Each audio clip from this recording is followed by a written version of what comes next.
All right. All right. First video, guys. Welcome to the channel, guys. My name is Survivor Spencer, and I just got a mic, and I decided I'm going to make a YouTube channel. And the first video I could think of was to rank all of the seasons, because I feel like that's the first thing that you do when you start a Survivor channel is, you let people know how you feel about the game. And the best way to do that is to talk about the seasons themselves. So I'm going to start with the first 10 seasons. I think I might make it a four-parter. Four, because I'm rewatching um, HHH and Chrissy. Just I'm getting to the episode where Chrissy was bragging about getting a twofer when she got the fake idol, and yeah, I think we are gonna have a fourfer. It's gonna be a four-parter, and I think we're gonna end up having um, 1 through 10, 11 through 20, 21 through 30, and 31 through 40. So we'll get to go through each of the decades of Survivor itself. So if there's any problems with my mic, guys, just tell me in the comments. I'm going to briefly edit this video, maybe the first few seconds of my recording and the last few. And besides that, it's going to go up pretty raw. So, excuse me. So if there's any issues, just let me know. But I'm just trying this thing out. I know I always wanted to be a YouTuber, but, I suck. So no one wants to watch me. But what's it called? So I thought I'd try it with the thing that I love the most, which is the show. So let me arrange this stuff in the way I want it, and then we'll get going immediately. We'll start out with okay. So I'm trying to figure out if I should go in order of the season or order of our worst to best, and I feel like I should go in order of the season. So let's start with season one. Season one's kind of like really, really hard to decipher as to what we should do. The thing with season one is like, is it as far as Survivor seasons go? As far as gameplay, it's not good. It's Richard Hatch. It's Suhawk. Surprisingly, people underrate Suhawk's game in Borneo. It's actually a very good game, and it really only gets ruined by Kelly Wigglesworth flipping on her, which was a stupid move for Kelly at the time anyway. So she put herself in a spot where it would have came down to a fire making challenge at Final Four. I assume that's what they would have done. I hope they wouldn't have done a rock draw like they regretted doing in Marquesas, because it should have been a fire making challenge from the very start. But she had put herself in a position where she could get to final three in a fire making challenge. If she beat whoever she went up against, probably Rudy, and she probably beats him. I don't know. That's a tough one because Rudy's a military guy. I'm sure he knows how to do that. But if she does, then she's in final three. Rich probably takes her to the end, or she wins against Rudy and takes Rich, and she might beat Rich because everyone didn't like. I mean, the thing is though, Rich did have a very good social game. He had people who you wouldn't think he would have on his side. So Rich did have a pretty good social game. I'd say this season was Richard Hatch's season. Aside from, I think, with the whole Stacey Stillman, rigged game, and that the rumor that production let Rudy slip by the third vote, I believe the third vote, and instead let Stacey go by coercing contestants. You know what? I probably believe it, and I'm kind of happy because maybe if it weren't for that, I wouldn't have this channel. We wouldn't be watching the show that we have today. So, as much as I would question, the dominance of Rich's game because there was some production interference, he also had production interference against him. There were according to him, because this is his YouTube video that I'm going off of, but according to him, there were production members that were feeding Kelly Wigglesworth food behind the scenes, and that he caught them. But again, how much can you trust Richard Hatch? Because he's kind of insane. He's gone off his rocker and lately. Yeah. So I would say season one's great. I think the boot order for season one works out great because you have all of your people who you don't really care about go out early, aside from maybe Stacey, because Stacey was the only one out there besides Rich who was really there to play. And I'd say also I wouldn't have mind. I believe his name is Joel or Dirk or something like that. I think he was the last guy to go before the merge. He was the boot before Gretchen, and the one really Jervis called the Pagon girls a pig, but he kind of got blamed for it because Jervis was able to skirt his way out of it. And I wish he had made it longer because he, at least as of now, he said he would have played the game, which is I feel like all these old seasons, I have this thought of like, can someone please play the game? And so it's like, I feel like with this season, it's like you just see Richard Hatch play the game, you see Suhawk play the game, and you see Rudy get dragged. Although he's great social, or not really great socially, you see Rudy get dragged, but people like him. America liked him. And you see Kelly Wigglesworth break off from the alliance that's dominant and have to win 3 minutes to get to the end. So I definitely think the strong parts of the season are going to be the finale because that's, in my opinion, a top 3 episode of the entire series. And I'd also say just the premiere for the nostalgia. But I'd say overall, the season probably is going to go in. I'm thinking A or B. We'll keep it an A for now, but I don't intend on keeping it there. If there's like, I'm like hoping that I honestly like looking at the seasons. I'm looking at it and I'm thinking, if there's any more than two S's, we like there can only be two S's per 10 seasons. You know what I mean? You know what I mean that I do. And I think I'm looking at them and I think I have one locked S, which I'm pretty sure you can guess what it is, and we have a couple that we're gonna have to debate. Let's move on to Australian Outback. So we meet Colby and Jerry here, and Tina as well. I think the one thing that the season has going for it over any of these other casts is that everybody on the season is not a dud. Even Nick brings something because he's the most normal. You know what I mean? So everyone on the season, brings something to this season that, you know, and on top of that, this season has a much better production quality than Borneo. Excuse me. And overall, like production, the auction ads, great. You know what I mean? Um, you have your hero in Colby. You have a villain in Jerry, which she wasn't really the villain, but whatever. She was advertised as a villain, and you have a good winner in Tina, which everyone. I feel like she's gotten to the point now where she's so underrated that she's overrated. People would like really pop up her game. I think Colby played a better game. It's just that he had a worse final tribal council. I think his final tribal might be the worst final tribal council by someone who had the votes locked in going in, and he lost Jerry's vote right there, and then he was a few words away from getting Jerry's vote and winning the game, but instead he gave it away because, and again, props to him. He got the advertisements, all that stuff that he got from being that like, I'm not going to play the game type of guy, or I'm going to play the game but it's only going to be physical type of guy. I'm not going to lie to anybody. I apologize if I lie. That they landed $1 million movie deal as far as I know, or at least as far as I hear in the rumor mill. But yeah, no, I'd say this season it's just like the pros of the season: cast, production gets a little bit better. You have Scoopin, who, I mean, Scoopin outside of Survivor right now, obviously not a good person, but in this season, Scoopin is a fantastic character. I think your stars of this season end up being Scoopin. Uh, I'd say Scoopin, Jerry, Colby, and Tina, and three of your stars made it past the merge, and that's what you want. And you have great B characters like Alicia and like what's the pair? Elizabeth and Roger, and then you have great C characters like Nick and Amber. So everyone kind of fits their role perfectly.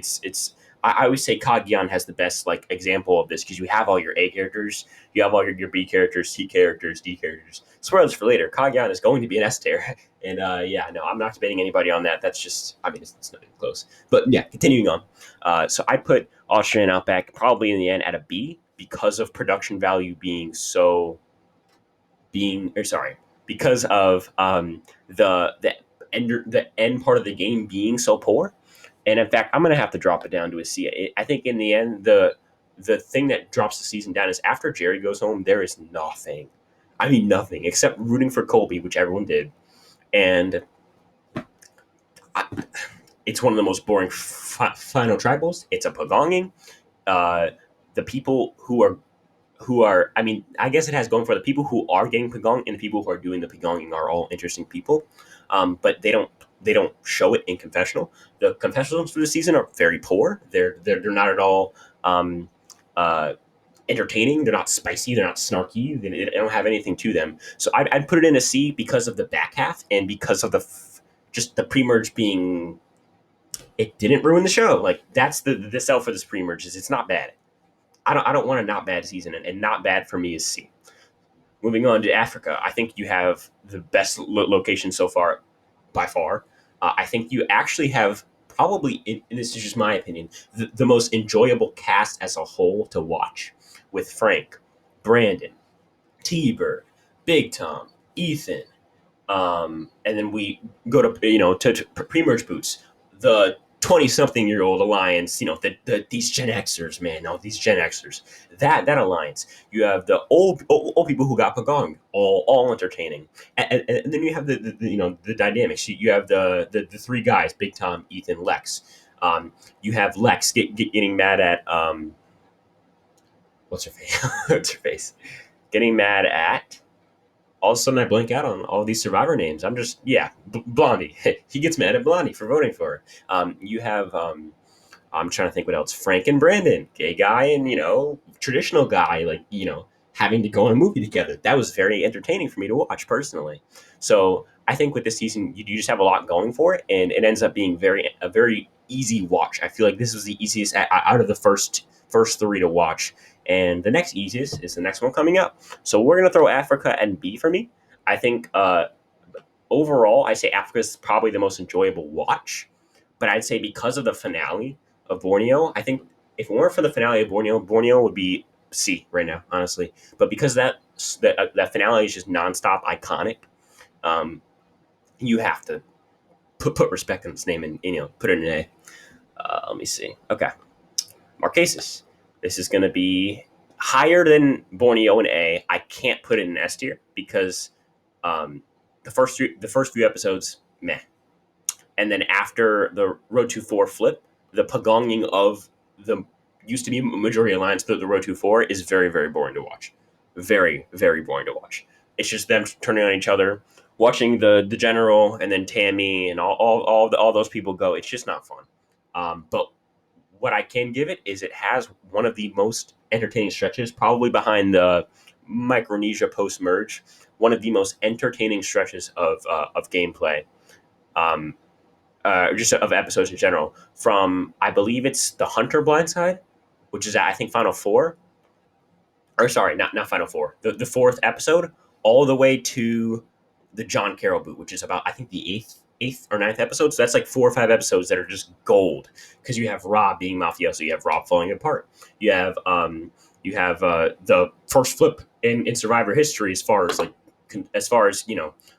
group of people overthrowing the majority alliance is concerned, and you also have you know the challenge where the pecking order is revealed and the people flip, and you have Nalia and Pascal trying to like flip over, but Nalia has to convince Pascal. It's very entertaining to watch, and that's why I would put Marquesas at a solid A. And I think Borneo is probably right now slipping A and B, but I have to keep it an A for now. Whew, moving on. Survivor Thailand. This can be a quick one. I have not seen this season. I heard it's so bad that it's not worth a watch. The only things I know about the season, obviously, I know every winner of every season. Um, I knew all the winners for every season before I watched most of them because I got spoiled on Peridium and the Reddit. But yeah, I've not watched Thailand. I know that Brian Heidick is first, the guy who shoots dogs. And then Clay, which is an old dude, it gets second. I know that the final vote is 4-3.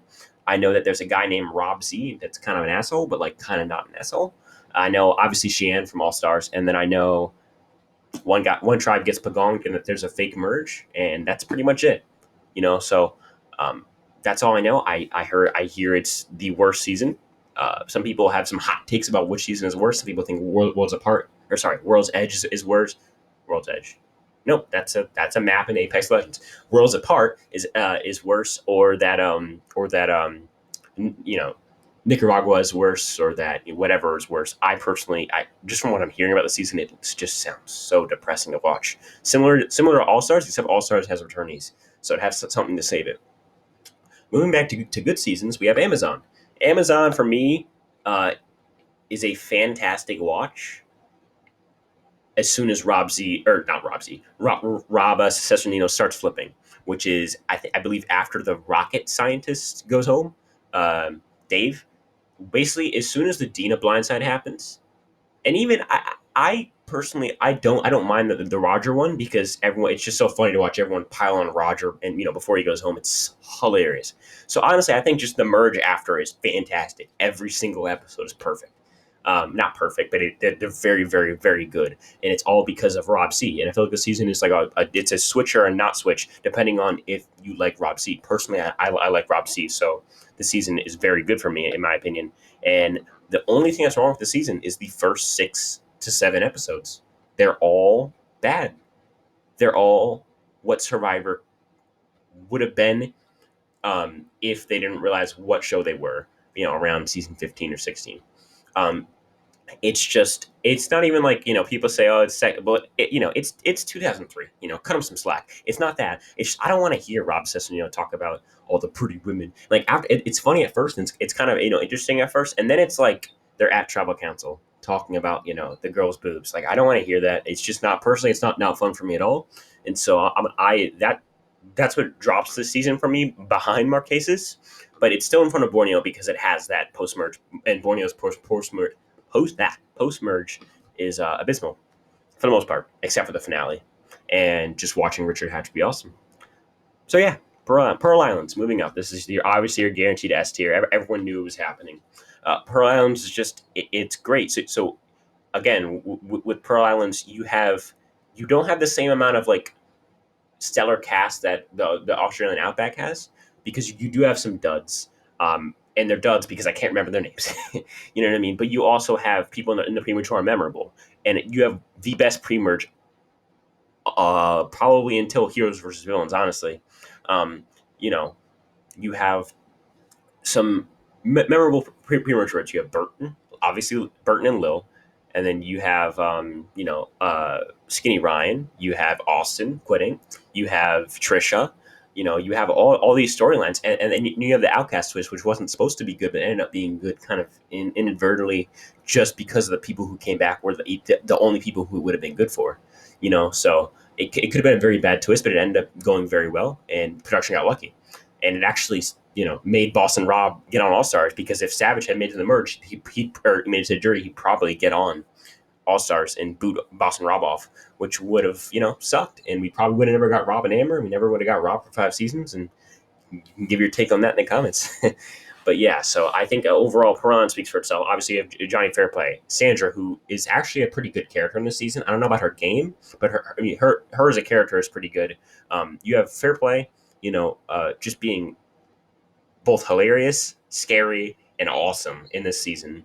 You have Burton and Lil being great post-merge players that go deep and make the best out of their situation. You have the flip on Savage. You have a post-merge that's dynamic, in which there's flips that Fairplay and Burton do, and that Tawana and Sandra do. There's obviously you have Rupert. I don't know how I didn't think of Rupert yet. You have Rupert Blindside. You have so many votes. You have Fairplay tricking all the women into voting themselves out to almost get to the end, until Lil doesn't take him to the end because she doesn't understand what a deal is, and that's it. You know what I mean? So it's just a great season, and it's a lock for us. Moving on, we have All Stars. This is going to go and see. It's I think overall, I think the Survivor community understands the problems with All Stars. You have dark moments like the Sue moment. When no matter what you think about that, where you think it was Richard and whatever, it was his fault. It's just not fun to watch on TV. You know what I mean? It's just not fun to watch someone scream at Jeff. It's not fun to watch someone feel the way that Sue felt. It's not fun to watch Jenna quit, and then we get told 5 seconds later that her mom dies 10 days after, or 14 days after, or whatever. It's just not fun to watch. The only thing that saves this season is Boston Rob being Boston Rob, him just dominating. And I feel like this is the most fun version of Rob dominating. People like to say, "Oh, like I like the Rob's Redemption Island game more because it's more, light. He's just like, dominating." It's like, no, that game he was playing with worse players than this season, which is kind of saying something, that a season, a cast for season 22 can be worse than a cast, in season 8. But it's worse. These are better players. Now these are still not that great players, and specifically the final 5 vote I think shows just Rob was in a different tier than everybody else in this cast. with Amber on his side, and to watch Rob dominate the game, but then fail to manage his jury correctly. He had no chance at Shan's vote. He probably had no chance at Lex's vote. He gets and he probably and really for him he probably has no chance at Big Tom. But if he didn't make a deal with Alicia before she got voted out, she probably would have voted for him, and that would have given him the win. But again, it doesn't matter; it's in his bank account anyway. But it's just to watch Rob dominate the game, but then make that critical mistake. It's actually quite entertaining to watch, in my opinion. So yeah, that's what keeps it from being a D tier season is literally just Rob, just Rob. Moving on, Vanuatu. Vanuatu is going to be your high B.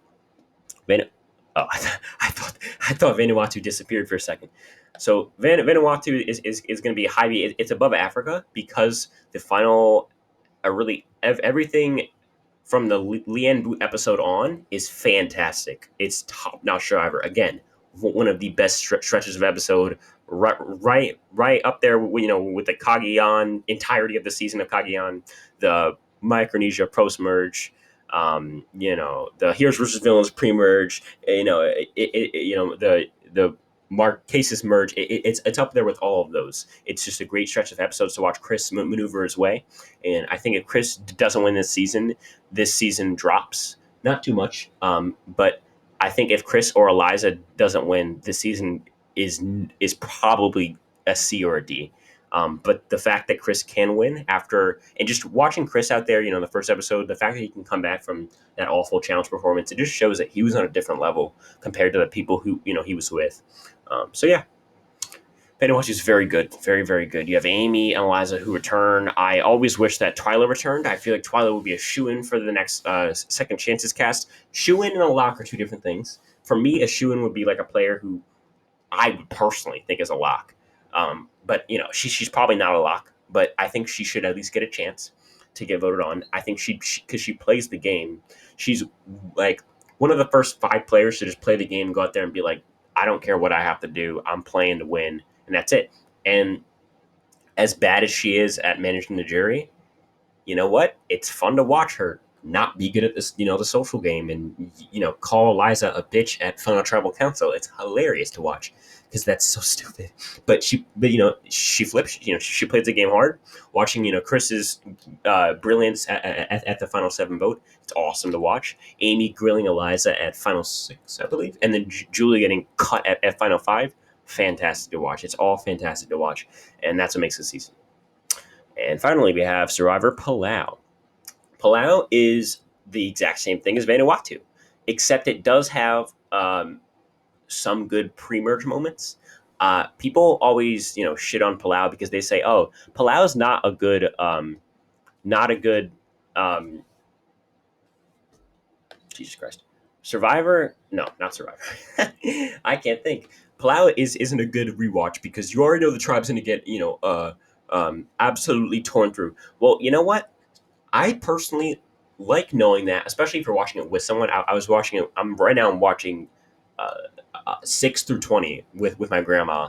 We're on Panama right now, and I'm watching the Panama pre-merge. And it's boring. Like it's like everyone thinks, oh yeah, like Shane and like Court, like they're all crazy. The pre-merge is great. Like to watch the alliance just like come together. Those are the only entertaining moments. Not to get too off track. That's for next video. But yeah, no, this season overall is fantastic. In the last, I think, really from the Stephanie vote. No, honestly, I really do think the entirety of the post merge is great because you have the Kobe blindside and him just talking shit the whole time. You have, I believe it's Janu quitting, and then you have Stephanie, which is great. You have which she's just such a good character. I think more in in Guatemala, but I think she does a good job being a hero in the season, which is what you kind of need. Um, and yeah, you have Colby as a great villain. You have I think you have who goes out at 7. It's Greg. Yeah, Greg waiting way too long to make a move. Hilarious to watch. And then I think you have Jen going out after that, right? Yeah. No. It's not that. I think Karen goes out 6. No, Greg 7.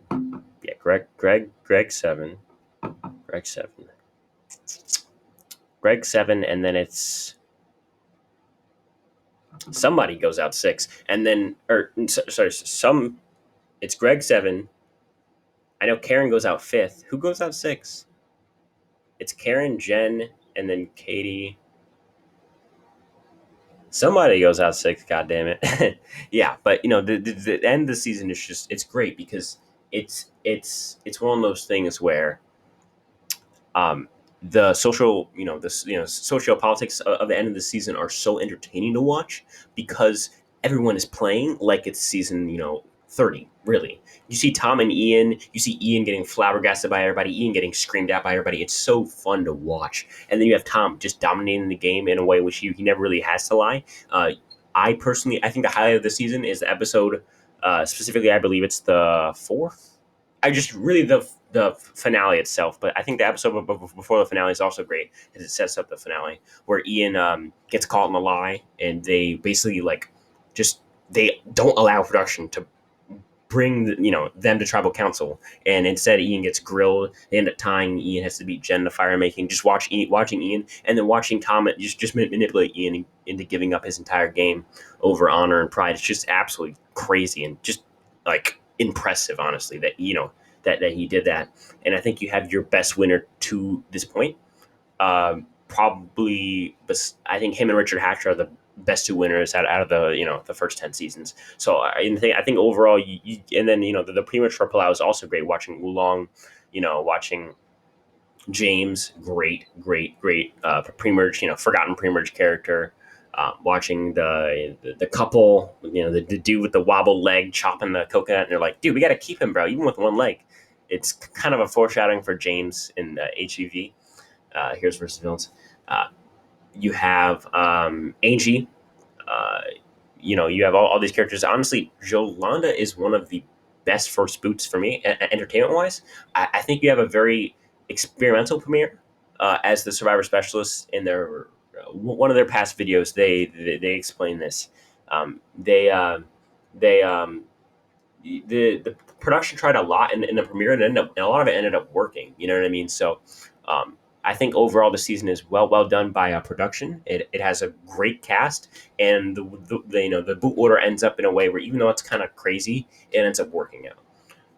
So that's my first 10 seasons, guys. I don't know when I'm going to drop my next video. My next video should be 11 through 20. So you'll get Guatemala, Panama, Cook Islands, Fiji, China, Micronesia, Gabon, Tocantins, Samoa, and Heroes versus Villains. In my opinion, the best Treasure Survivor seasons, aside from the 30s. That's a hot take, I know, but yeah, I think it's a great stretch, and I'm excited to talk to you about Parvy and who else, like Sandra and Bob, all those cuckoo birds. So yeah, thank you guys so much for watching. It means a lot if you're watching at this point. So thank you.